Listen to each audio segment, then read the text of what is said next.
Hello, Dennis Carr here. Welcome to another edition of Forex Focus.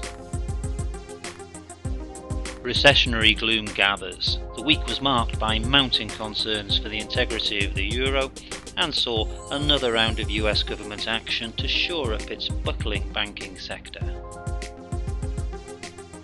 Euro sentiment took a dive on Monday with the announcement that Spain had joined Greece and Ireland on Standard & Poor's negative credit watch list. The global recession has hit the Eurozone's fourth largest economy particularly badly, and any downgrading will spell trouble for the euro. Euro-dollar traded lower throughout Monday and Tuesday to test support at 131.50. The pair climbed to test 133.35 in early Wednesday trading, only to plunge more than 200 pips over the next few hours as news broke that the S&P was in fact cutting Greece's credit rating from A to A-. Wednesday's US retail sales numbers for December made grim reading indeed, and while stocks on Wall Street tumbled, the dollar strengthened as traders ran for cover. On Thursday, the ECB cut interest rates by the consensus 50 basis points to 2%. ECB President Jean-Claude prepared the ground for further cuts and suggested that these could well happen in March.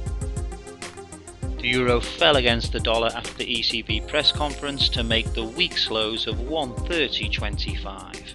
The euro recovered from this low as the news broke that the US Treasury and the Fed were throwing a $138 billion lifeline to troubled giant Bank of America. This news brought some relief to euro-dollar, which closed the week at 132.88. Sterling also kicked off the week heading south against the greenback.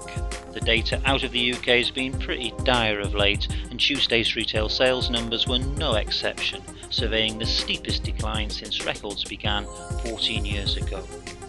Cable fell below 145 late Tuesday evening and then went on to range between 145 and 147 until the US government's latest banking bailout saw an upside breakout falter a tad above 149.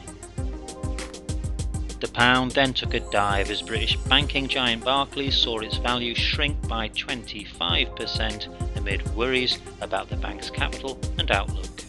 Barclays were quick to deny that there were any grounds for these concerns, and the British pound closed a smidgen above 147.50.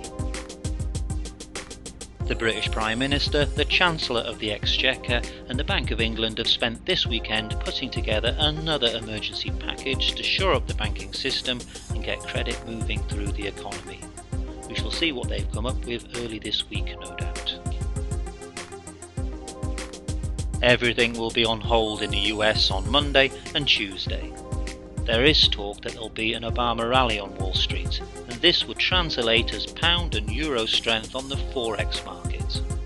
Thursday is the most significant in terms of US data, with housing numbers and weekly new unemployment claims. Things are busier in Euroland. Tuesday has the highly regarded German ZEW data, while Thursday sees the release of the ECB's monthly bulletin. That's the stats that the bank perused while making last week's interest rate cut. We've also got the zone's industrial new orders to look forward to on Thursday, and on Friday there's the regular raft of PMI data.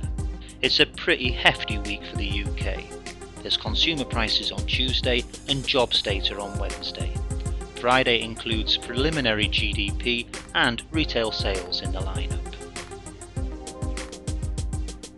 We're generally pretty bearish on the euro, although Obama euphoria may lift it to test 134.50. However, if the news breaks that Spain's credit rating has been downgraded or further cracks appear on the euro facade, a clear breakdown of 130 could see support being tested at 123.30. Cable is still ranging within 153.50 and 143.70. However, look for downside action. Dollar yen will find support at 88.50 and resistance at 94.50. Well, that's just about it. I do hope you've enjoyed this week's edition of Forex Focus. Don't forget to check my two blogs. There's Colt on Candles, currently having a very good run, and Posting Return, of 15% at the moment. And then Forex Focus with full text and charts and links to all the relevant sources. I hope you have an excellent week. Take care now and goodbye.